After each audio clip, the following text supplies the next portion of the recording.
So in this video, I'm going to show you how to sew on a button by hand.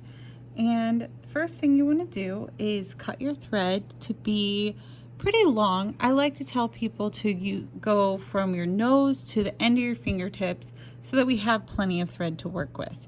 Since we're doing a sample, any amount will work that's pretty long. So then I'm going to thread my needle.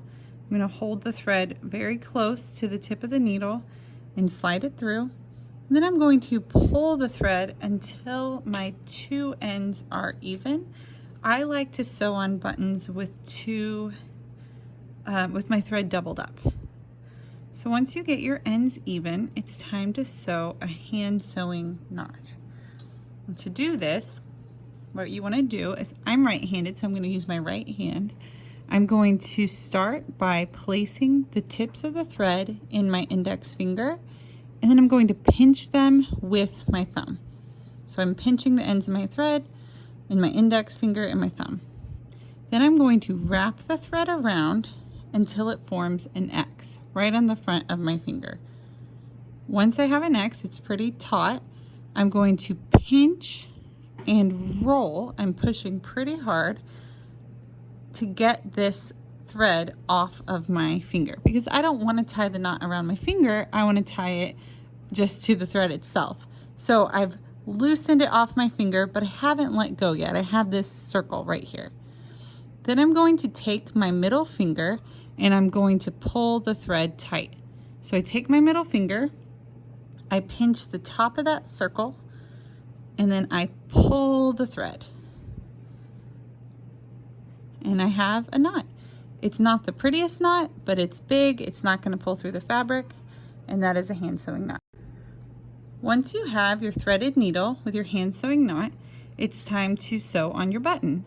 So the first thing you want to do is determine where you want your button to be, and you're going to come underneath the fabric and poke your needle through and pull up until that knot is secure. So you should have your fabric tight on the back, the knot is there, and the knot doesn't come through.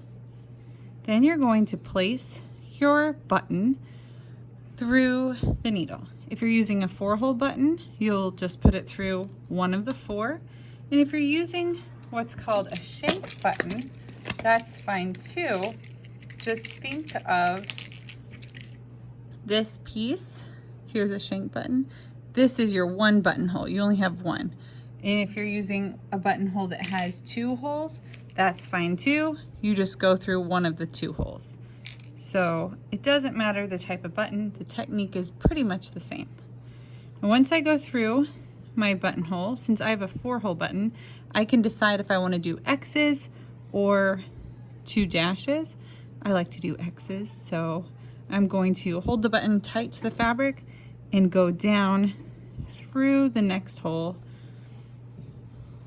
and pull it tight. You don't want to have any loops up here, and you don't want to have any loops down here. Now, very important, my next step, I'm not going to come around here and go through the top. I have to go through the bottom so that I don't have any loops. So I'm going to poke, and you kind of have to feel for it, and I'm going to come up the other button hole that I haven't gone through yet and pull tight so there's no loops. There's no loops up here. And then I'm going to poke through the top through my last hole.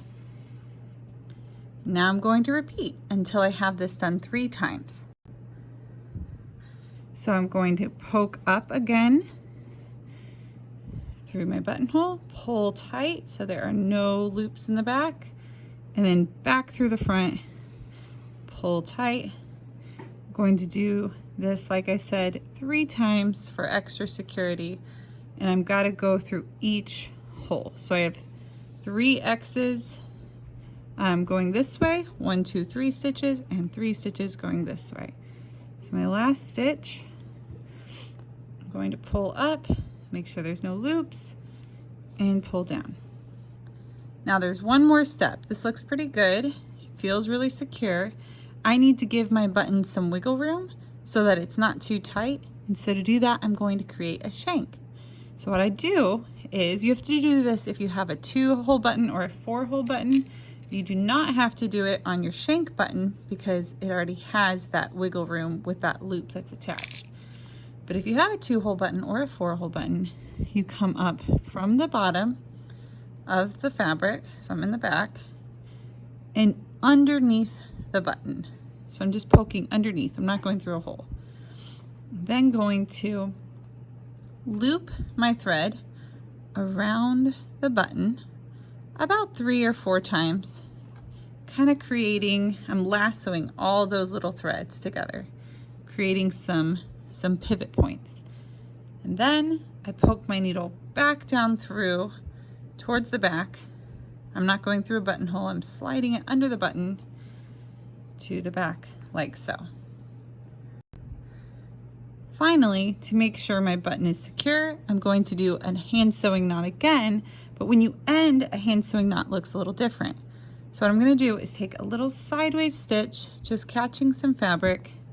I'm going to pull until I just have a little loop left, and then I'm going to go through the loop and pull it tight. So just a normal knot. It's really just like any knot you would make in string or rope, except for I'm taking a little stitch first and then I'm going through that loop. And again, I like to do this 3 times, do a triple knot for extra security.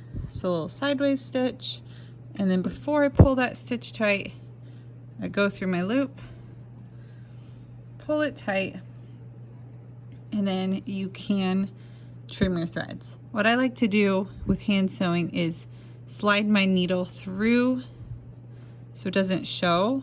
I don't want the end to show. And I pull it tight, and then I trim my threads like that so you can't see the end.